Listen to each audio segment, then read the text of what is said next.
大家好，我是邱炳，我来到了陕西的蒲城，我身后呢是一些巨大的石像。今天来看一座唐代的帝王陵。之前我们也看过一些唐代皇帝的陵墓，你像武则天的，以及他儿子的，还有李世民的等等。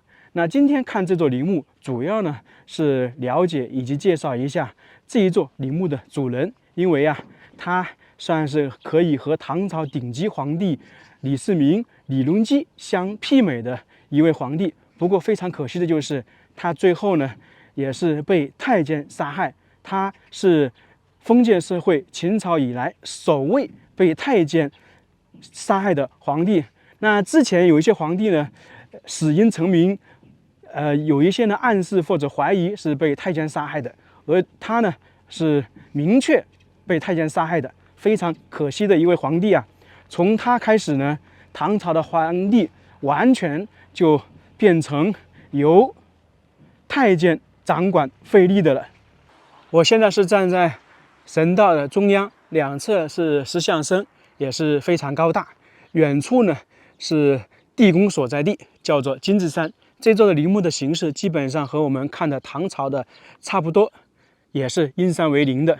唐朝因山为陵是李世民陵墓开始的，后面的陵墓基本上遵循这个方式。而唐朝陵墓规制和形制确定下来，是唐高宗李治和武则天的乾陵开始，后面的都遵照他的那种样式，按照长安城来，有很多石像生。那这一座陵墓是在陕西的蒲城县，这个县城也比较特殊啊，有4座唐代的陵墓在这个县城。第一座呢是唐乔陵，武则天的儿子，那一座陵墓呢保存了非常精美的那个石刻，因为是属于封建社会唐朝鼎盛时期修建的，代表了唐朝的国力，代表了唐朝那些工匠的技艺，反正是非常精美，称之为古代石刻博物艺术馆，大家可以去看一看。另外一座呢就是唐泰陵，武则天的孙子李隆基，这个被称之为千古半帝的人物，唐朝呢也是由他手上由盛变衰，唐王朝的历史也是从他那个时候开始改变的。后面各个皇帝的命运呢，算是被李隆基一手改变了。还有一座呢是唐穆宗，以及呢我们今天看的这一座唐景陵。现在我们来看一下，它是第5批全国重点文物保护单位，唐代帝陵景陵，主人是叫做李纯，唐朝的第12位皇帝，一位由太监拥立的皇帝。我们先来简单的说一下这位皇帝，等一下到了地宫那一块再详细的介绍一下他的一生。李纯是公元805年继承皇位，当上皇帝之后就开始勤勉政事，裁撤陇园，制定礼仪，重开武举，整顿财富，增加了中央的财政收入，同时呢进行削藩，收降那些节度使。他使得安史之乱之后61年的藩镇割据结束了，使得再次统一了全国，重振了中央政府的威望，史称元和中兴，使得大唐上下的人们感觉他能够恢复唐朝往日的风采。结果没有想到，在他40岁左右的时候，完全变了一个人，开始享受信奉佛教、道教，甚至说吃丹药这一些。最终呢，在公元820年，他被太监所谋杀，享年43岁。去世之后，庙号宪宗，葬景陵，就是我们今天这个地方。现在去看一下石像，类别和我们看的唐朝其他陵墓差不多，华表、石马、石人、一马这一些。这里呢，很多立了一些牌介绍，就相对来说对我们理解更好一点。我们先去起点华表那里看一下。第一组石像是华表，唐朝的陵墓基本上都是这样的，它是从武则天开始，好像中国历史上那些陵墓前面放华表也是从武则天那一座乾陵开始的。这个华表非常高大呀，大概是7.39米，它是由柱头、柱身和柱础3部分组成，特别上面那个是一个火焰桃子形状，是养父莲。这个皇帝啊，他也是比较信奉佛教和道教的。唐朝陵墓的华表啊，基本上都是带一点那个佛教色彩，这个跟唐朝大部分皇帝都信奉佛教有关。这个华表不光是高，而且呢是非常大，直径的话可能差不多有1米。我们上去看一下，一个人肯定是抱不住的。柱身是8面形，上面还刻画了很多东西，应该是云纹那一些，只不过时间太久远了，很多已经看不太清楚了。站在下面没什么感觉，来到这一块才能感受到我们的渺小。这个柱子太大了，要3个人抱才能抱得住，因为它是8面形，一个人呢最多只能抱3个面。华表过来的第2组石刻是一马，我们也称之为独角兽，和盛唐时期的比的话稍微小了一点，对比中晚唐时期的却是更大更好看。经过1000多年有点风化，但是大概轮廓还是看得出来的。这一马和我们平时看到的马是不一样的，因为呢它也可以叫做飞马或者是独角兽，它的顶部呢是有一个单独的角，脖子那里有翅膀。这个一马呢，我们也可以经常说的是四不像一样的，是多种动物组合而成的。刚才我们在那一块，由于第3组石刻的鸵鸟没有了，我们来到了对面，看一下这个鸵鸟，雕刻的也是非常精美啊。这只鸵鸟和我们在以前看的有点不一样，这只鸵鸟看起来是不是比较雄壮？我们常说的饱满丰满一样的。之前我们看的它没有这么厚，稍微薄一点，上面的那个羽毛肯定是风化了，或者是雕刻没有那么精美。这鸵鸟呢也是在回首望它的主人，这些都是一整块石头雕刻而成的，这也能见证唐朝工匠的水平啊。第4组开始是属于石马，我发现这里好像没有藏马人的。正常来讲，它有石马，然后有一个牵马人，这里没看到。这个石马就看起来比较小巧了，和盛唐时期的对比，不管是从大小、雕刻，都差了很多，确实是一般。第5组也是石马，后面的都是，有一些已经被破坏了。再过来一点是石人像，正常来讲的话是10对，不过我看这里挺可惜的，就是大部分都被破坏了，头部全部没有了，好像就没有完整的。这边是文臣，对面是武将，我们说的左文右武嘛，针对皇帝来讲，这边是左边。近距离看一下这个石像，非常高大呀。头部如果没有被破坏的，起码是有2米多。他这个手拿的肯定是护板，然后是交领，手指大，而且呢比较圆润，手掌也比较厚。这个衣服的袖子啊是叫做阔袖，还有那个高头履，这都是非常精美啊。这是一个典型的文臣的模样，特别是衣服那里啊，又交领弄了一个窄袖出来，这就是1000多年唐朝的雕刻，非常精美啊。到现在这个线条还比较清晰，非常可惜头部没有了。如果有的话，这些石像每一个人的脸型是不一样的。那我们就看其中的一个文臣，那再去对面看一下武将的。这是对面武将的，相对来说完整一点，其他的话就更严重了。残高是2.3米，如果加上破坏的头部，有将近3米了。武将就是这里有一把剑了，这风化的也比较厉害。武将和文臣明显就不一样，一个呢是宝剑，另外呢是角不一样。武则天时期，两边的诗人都是武将，只是说从唐建宁、唐太陵开始就改成了文臣武将各使，这些都被破坏了，挺可惜的。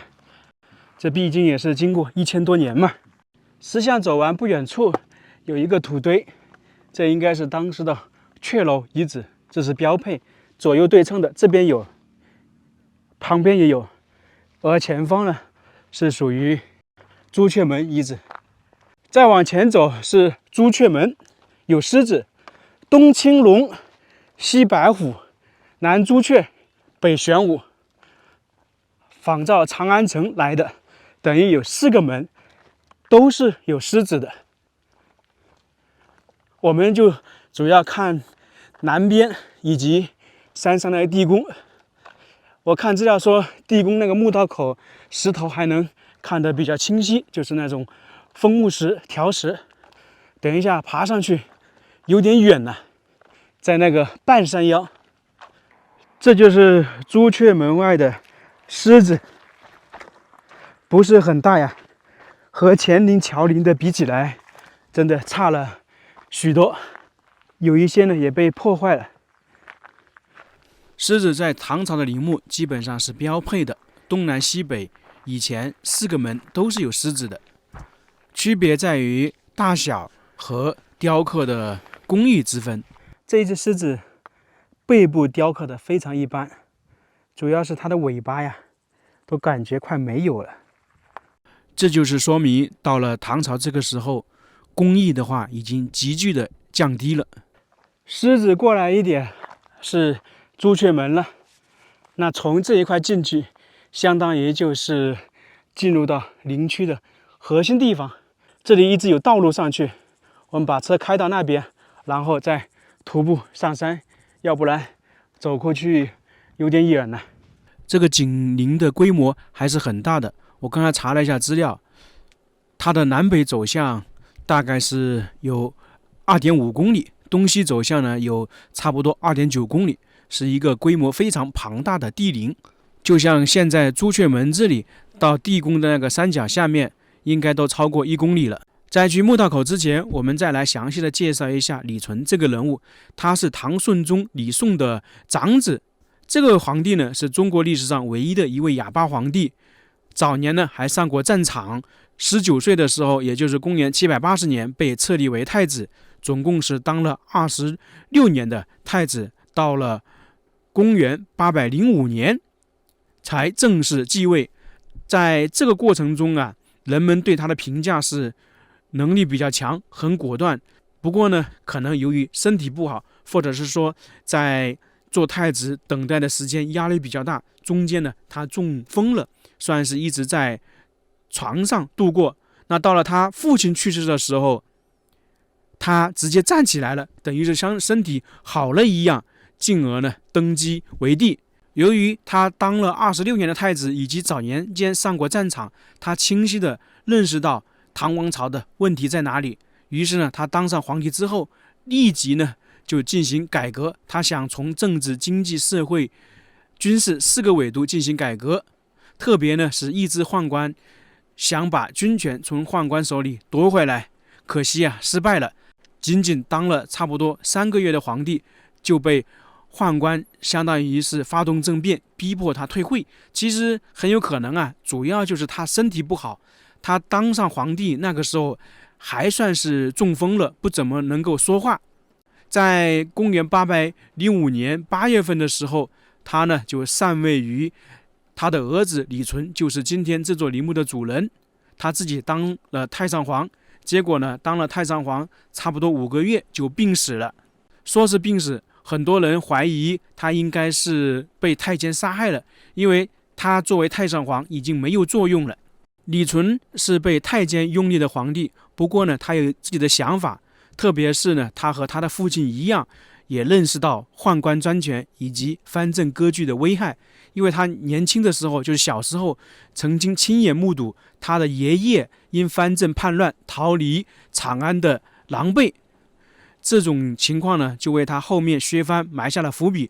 他当上皇帝之后啊，并没有马上进行动作，而是呢为了稳定政局，罢黜了他父亲用的那些改革派，暂时缓和了与宦官藩镇的矛盾。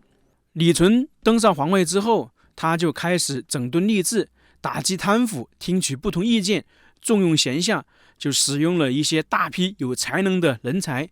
同时呢，经济上恢复生产，充盈国库，减轻赋税，兴修水利，抑制宦官干政，就相当于把权力呢收归自己。太监呢，在他打击下，应该说是相对靠边站。进一步呢，他就开始削藩了。当时呢，他采取的方式是先弱后强、恩威并施的原则进行削藩。其实也可以讲，削藩和政治经济算是同步开始进行的。从公元806年，他就开始削藩了。到公元819年，他基本上就把这些全国的藩镇搞定了，算是结束了安史之乱以来长达60年的藩镇割据，使唐朝又实现了短暂的统一，就是说全国算是归顺于中央了，能够指挥全局。这个时候，大唐王朝算是又走入到正轨，大部分人都认为唐朝能够恢复到往日的时光。李纯呢，也被称之为是中兴之主。结果意外又出现了，到了他40岁左右的时候，完全变了一个人，开始崇尚佛教，喜欢道教，沉迷享乐，大规模修缮宫殿，耗费大量的人力物力，同时呢沉迷酒色，身体呢日渐衰落。关键呢是为了追求长生和所谓的精神寄托，他又开始服用丹药，性格呢变得暴躁多疑，经常打骂甚至杀害宦官，引起呢宦官集团的恐惧。到了公元820年正月，李纯呢在大明宫中突然去世。按照《旧唐书》《新唐书》和《资治通鉴》记载，他确实是被宦官杀害了，相当于宦官是为了自保。随后呢，拥立太子李恒继位。那么李纯之死呢，是唐朝宦官专权的重要转折点。此前呢，太监参与宫廷政变，他们都没有直接杀皇帝，而此后呢，宦官杀皇帝、废立皇帝成为常态，唐朝中央政局呢就彻底陷入混乱。从而说，李纯是从秦朝开始所谓被太监杀死的皇帝。在这里说句题外话，大家一般说到封建社会太监专权，首先想到的就是明朝的东厂，还有那些大太监，比方说王振、刘钦，还有魏忠贤等等，说他们做了很多坏事情，祸国殃民。那实际来讲，明朝的太监他只是皇帝推出来的一个工具，或者是一把刀而已，主要是做一些皇帝不便出面的事情。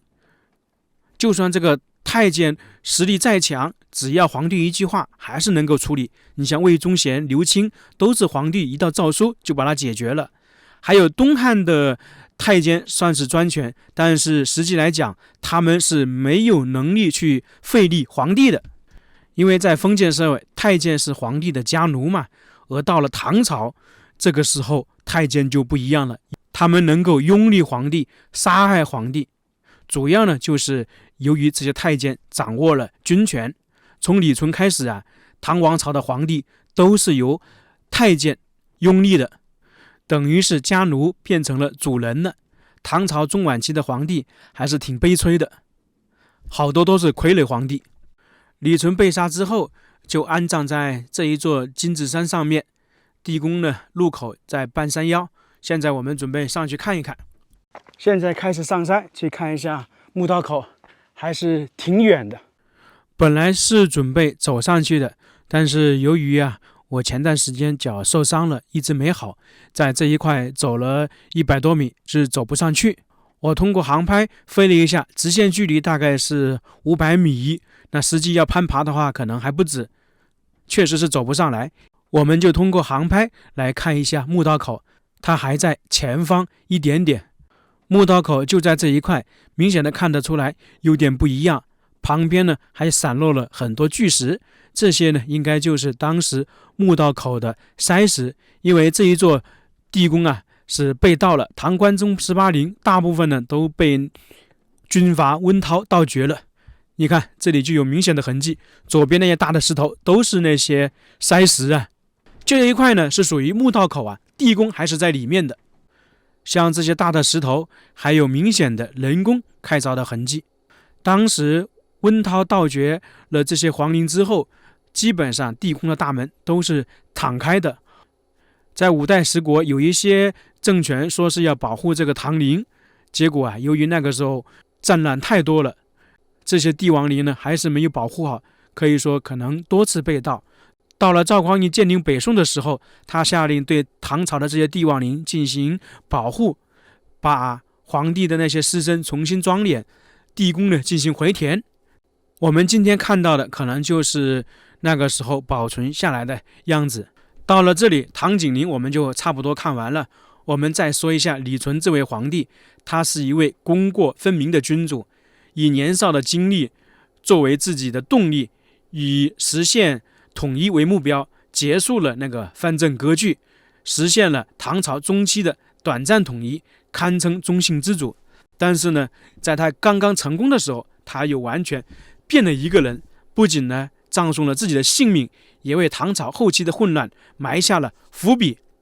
他的一生也证明唐朝中晚期并非完全腐朽，如果这个皇帝能力强大，好像也能够扭转唐朝的局势。但由于制度性的隐患、藩镇宦官这些根深蒂固，中兴呢终究只是昙花一现。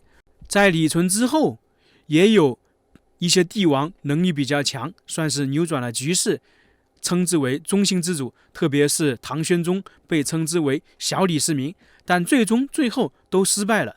就在这里啊，好像有一种说法，并不是皇帝不努力，并不是他能力不行，而是唐朝气数已尽，已经到达快要灭亡的时候了，任何人都已经无力改变。你就算是有能力强的人，最后呢还是会回到灭亡的这条老路上面。这种说法好像确实是有一定的道理的。那这个视频我们就到这里了，非常感谢大家，我们下个视频再见。